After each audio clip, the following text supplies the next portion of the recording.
just one more character left. That being Jigglypuff, another Pokemon character. Now, Jigglypuff's ultimate costumes consist of different colored bows, although the green and blue ones kind of also change the color slightly of Jigglypuff itself. So, yeah, pretty cool.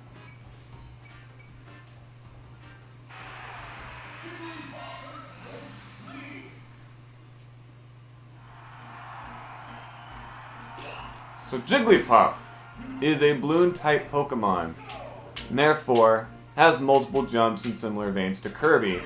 In fact, Jigglypuff shares many attributes with Kirby. And in fact, I'm pretty sure that alone is the reason why Jigglypuff was chosen as the second Pokemon character. It's because they could easily just work off of Kirby to make a new character.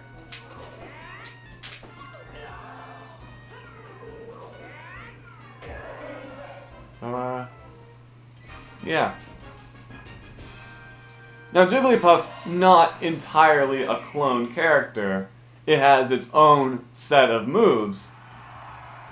But it's just like the overall structure of the some of the characters' animations, and even Jigglypuff even shares the same down air attack as Kirby, somewhat.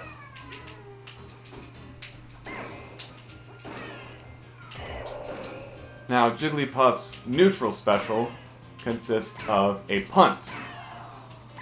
Look at that.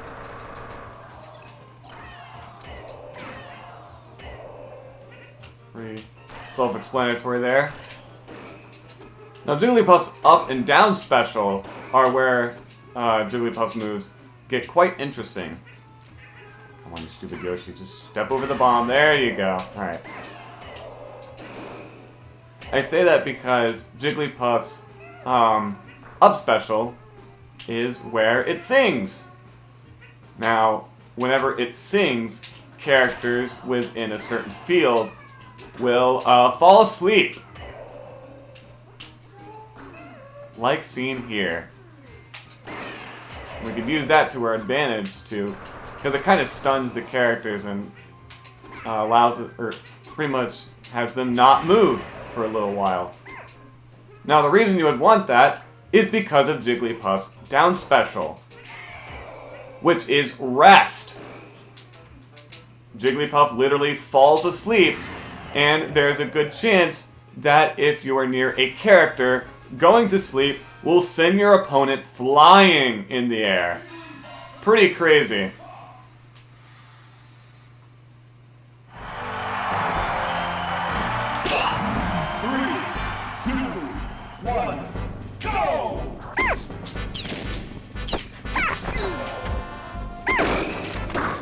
And that's kind of the reason why so many people see so many people out there, especially in the competitive community of the Smash Bros. Games, utilize Jigglypuff quite a lot. Alongside all of its other pretty cool attacks. Like I said, the air attacks are pretty cool. And also just being a super floaty character and is very mobile, is able to travel across the stage pretty easily. Anyways, here's Jigglypuff's target test. Which, yeah, the targets are pretty spread out because of how airborne the character is. Makes sense. 2, 3, 4, 5. Jigglypuff actually has 6 jumps compared to Kirby's 5. It's kind of interesting.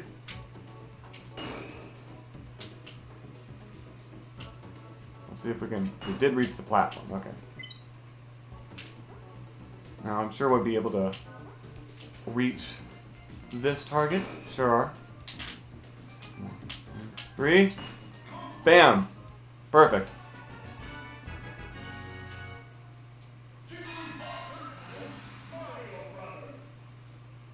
Yep, he just says Mario Brother. It's weird.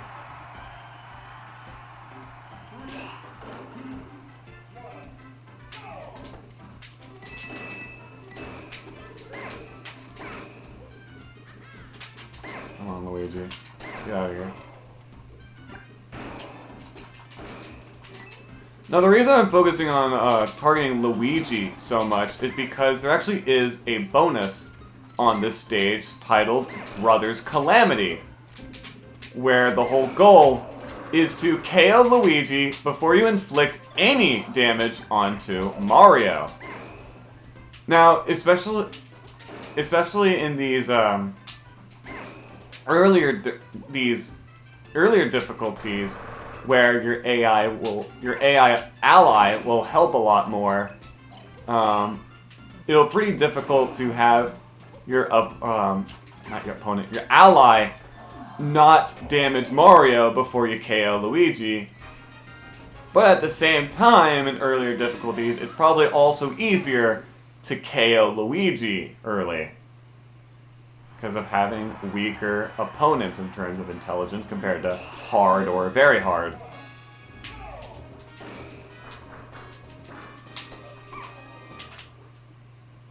Let's see if I can... Oh, never mind. I was gonna try having Pikachu go to rest, but no, he KO'd himself for me. That's really cool. Anyways, now we have Pikachu joining us to fight the giant DK. Oh, and Captain Falcon's there too.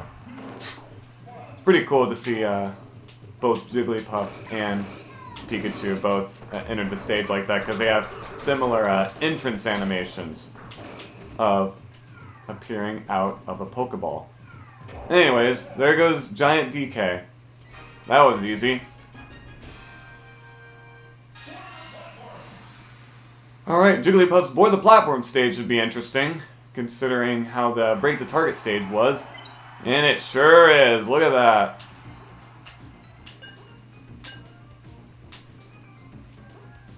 Oh god, one of these. Friggin' escalator over there. And I believe this, yeah, it has a set path. It doesn't just go into it doesn't just rise in random areas.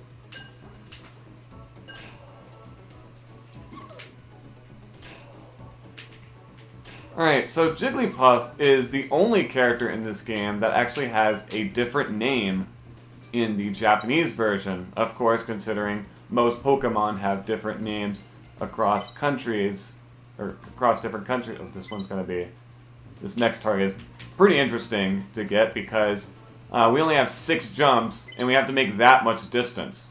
Now, what you can do to get more horizontality out of Jigglypuff's jumps is by doing a punt or a neutral special in between each jump. So that's what we will try doing, because that gives you a lot of horizontal distance, and it worked! Just like that.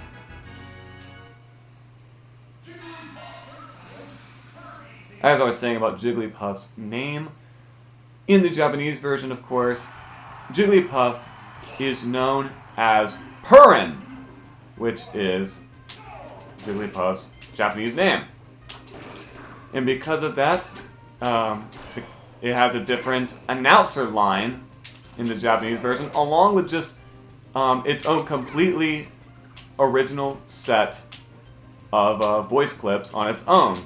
Of course, saying Purin rather than Jigglypuff. Or just Jiggly in this case. As a lot of the lines go. Yeah, quite interesting.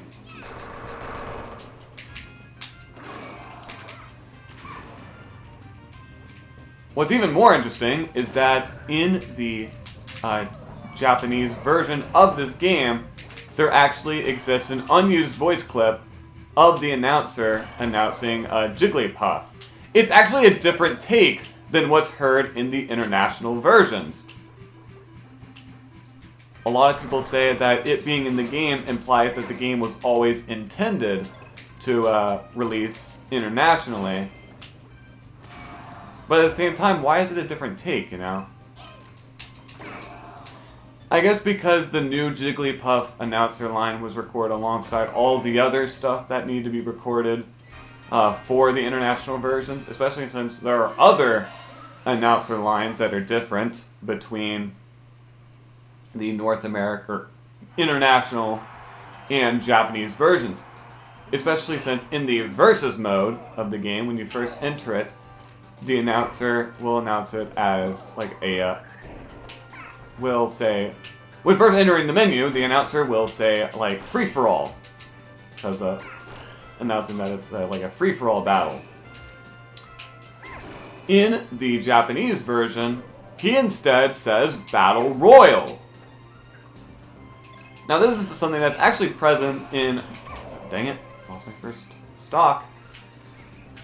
It's also present in Super Smash Bros. Melee, to where only in the Japanese version will the announcer say Battle Royal instead of Free-for-all. Or in that game's case, Melee, whenever doing a versus match, entering the character selection screen in the versus mode. How well will rest work on Metal Mario? Let's find out.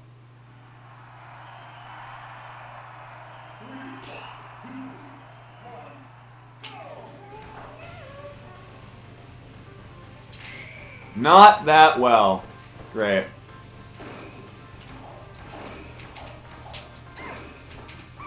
I guess because Metal Mario is a super heavy character, doesn't receive as much knockback from attacks. It makes sense, because Rest doesn't do much damage, but God doesn't do a lot of knockback. So I guess it makes sense that it's not very effective on Metal Mario. But we took care of him pretty easily anyway. Very cool. And without a single item either.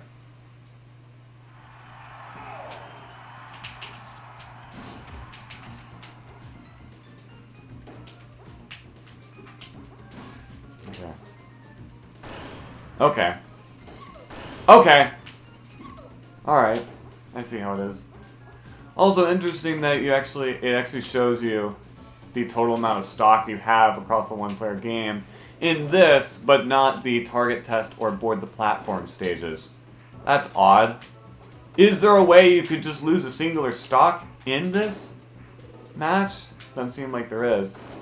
Although it could also be that if you do not complete this in time, you simply lose a singular stock, which is not the case in the break the targets and board the platforms stages. 3, 2, 1, go!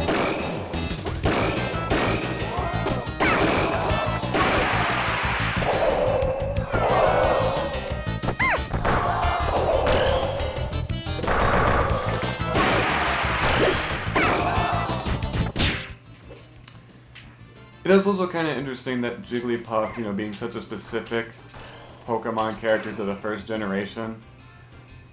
Of course, it also makes sense that Jigglypuff has appeared in every single Super Smash Bros. Game as a playable character. Although, Jigglypuff was almost cut from Super Smash Bros. Brawl.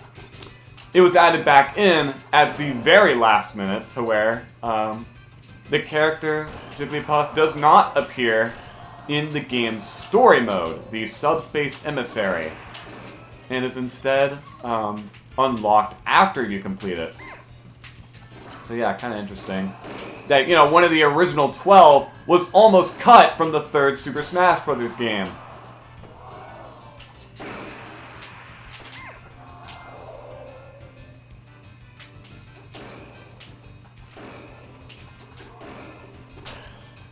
Okay, I was about to say, did that Polygon Pikachu save me there from the capsule? Because I had a good feeling it was going to explode.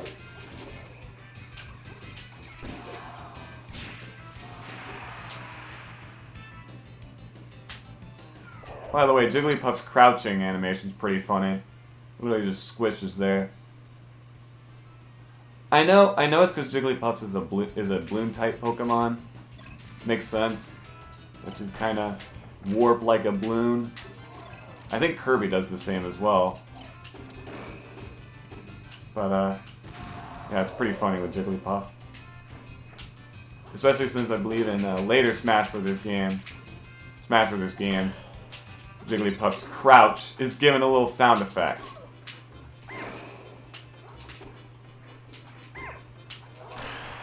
Which is just hilarious. Uh-oh.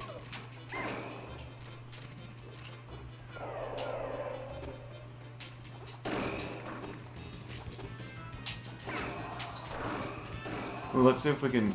Let's probably get more opponents out here. See if we can use rest on them. Well, that works. Apparently, you don't even need to be on the ground in order for it to work on opponents. Well, I knew that because you could use it in the mid-air, but I didn't even know it could work on opponents above you. I thought it could only work on opponents from the side of you. That's for the sides of you, like left or right. That's interesting. Okay, I never knew that. Dang it! Lost another life. Whatever, we probably shouldn't lose anymore. I hope. We did not, thankfully. We have 3 lives left to take care of Master Hand with.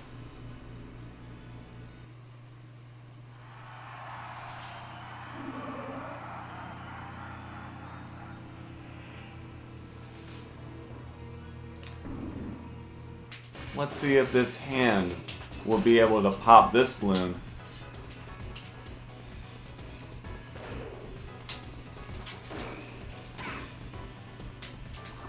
Now, of course, I believe Sing and Rest will not be able to be used on this guy because, well, there's no really way to, you know, knock him back because he floats.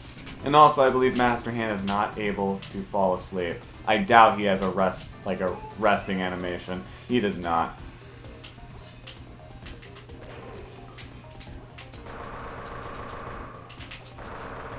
I was also a little worried there, I will admit. Like, I was thinking at first, like, oh god, what if it wasn't programmed, the game just crashes?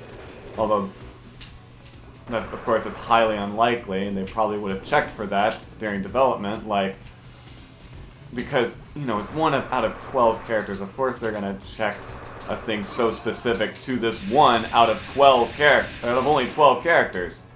So, yeah, I don't know what I was thinking. But you never know. Games can be weird.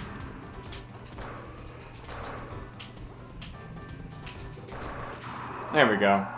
Pretty easy. Especially with the power of Jigglypuff's mobility and down air.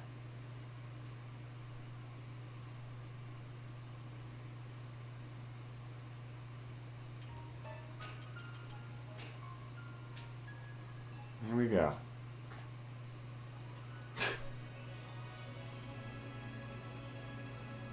And so that, ladies and gentlemen, wraps up the 1-player game for all 12 characters.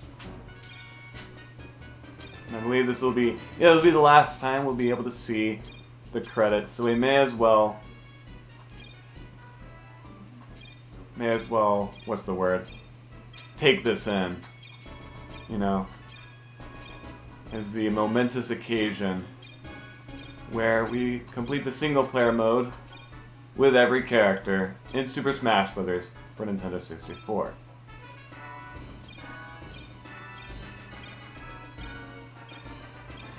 Even though we're not completely done, I may as well give my thoughts on the 1-player mode in particular.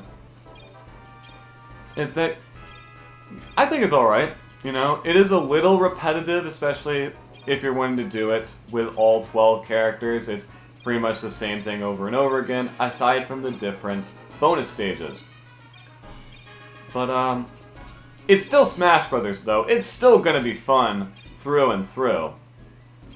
But, of course, the later games have it more randomized, and being able to keep things more fresh is just overall better in those games. But at the same time, having it just be one whole go-through with all the 12 characters also makes it a little more memorable. And here we have Jigglypuff's congratulations screen. With 2 Jigglypuffs and a bunch of balloons and some graffiti. Very nice. I believe that graffiti reads congratulations, but it's covered up by a bunch of stuff. We also get Jigglypuff's name on the right. Very nice. So I'm going to apply that this says congratulations Jigglypuff. Or not, it just says congratulations, also just having Jigglypuff on the side. Because that's how graphic design works.